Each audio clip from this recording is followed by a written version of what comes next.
સુટીઓના favourite એવા કેળા મેથીના ભજીયા બનાવવા માટે જે લગ્ન પ્રસંગમાં હોય કે ઘરમાં હોય તે ખૂબ જ પસંદ કરતા હોય છે. તો એના માટે મેં 6 નંગ કેળા લઈ લીધા છે. જેટલા પાકા હોય તો એનો ટેસ્ટ વધારે સારો આવતો હોય તો પાકા કેળા લેવા. પછી એને છાલ કાઢી અને મેશરથી કે તમે ફોકથી પણ એને મેશ કરી શકો છો. એની સામે 1 બાઉલ કેળાનો પલ્પ હોય તો અડધો બાઉલ તમારે મેથી લેવાની છે. એની હાફ ધાણા લેવાના છે. તમારે ઘરમાં મેથી જો વધારે પસંદ કરતા હોય તો તમે એ પણ લઈ શકો છો. આદુ મરચાંની પેસ્ટ જે દરદરી વાટી અને ફ્રેશ મરીનો પાવડર છે તેને અધકચરા જ વાટીને ફ્રેશ જ લેવાના. પિંચ જેટલી હિંગ એડ કરી છે, તેનો સ્વાદ ખૂબ જ સરસ આવતો હોય છે. પછી પિંચ જેટલી હળદર, જે થોડો લાઇટલી કલર માટે જ આપણે એડ કરવાની છે.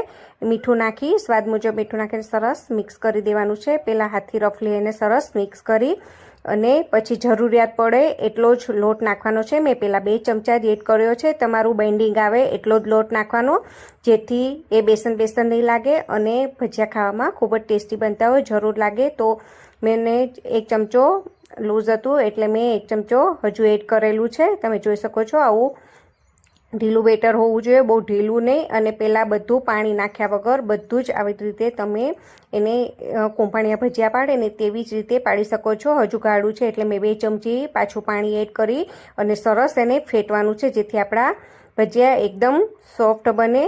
જો થોડું પાણી એડ કરતા જઈ અને પછી ગરમ તેલ અને પિંચ જ તમે સોડા ના નાખો હોય તો પણ સ્કીપ પણ કરી શકો છો. પણ સોડા નાખવાથી તમે લાંબો ટાઈમ રાખો ને તો પણ એ સોફ્ટના સોફ્ટ રહે. તમે સવારમાં બનાવીને સાંજે ખાવા હોય ને તો પણ એ સોફ્ટ રહેતા. એટલે જાજો નહીં, પિંચ જેટલો જ નાખવાનો છે. તેલ મેં ગરમ કરવા મૂકી દીધું છે. તમને હું નજીકથી દેખાડું. જો આપણે બેટર મીડિયમ સાઇઝનું ઢીલું રાખી આવી રીતે જારા વડે ભજીયા પાડતા જઈ અને ખસાવતા જઈ.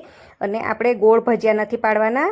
સુરતી કેળા મેથીના ભજીયા એ કોંફાણિયા હોય ને તે ટાઈપના અને એ વગર શેપના હોય છે.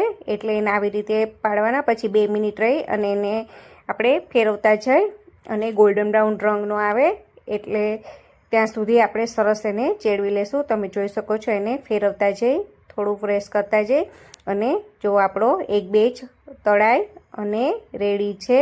તમે જોઈ શકો છો. હું તમને નજીકથી બતાવું કેટલા સરસ ગોલ્ડન બ્રાઉન રંગ તૈયાર થયેલો છે. તો આપણા બનીને ભજીયા તૈયાર છે. તો તૈયાર છે આપણા કેળા મેથીના ભજીયા. જે સોતીઓ લગ્ન પ્રસંગ હોય, ઘરમાં કોઈ મહેમાન હોય કે ચોમાસામાં હોય એની ટાઈમ ખાવાનું ખૂબ જ પસંદ કરતા હોય છે. તમને એક તોડીને પણ બતાવું. જુઓ, તેલ પણ નથી ભરાણું અને બહારથી કેટલા ક્રિસ્પી છે ને અંદરથી સોફ્ટ છે. તો મેં તળેલા મરચાં અને કઢી સાથે સર્વ કર્યો. તમે ગમે તેની સાથે સર્વ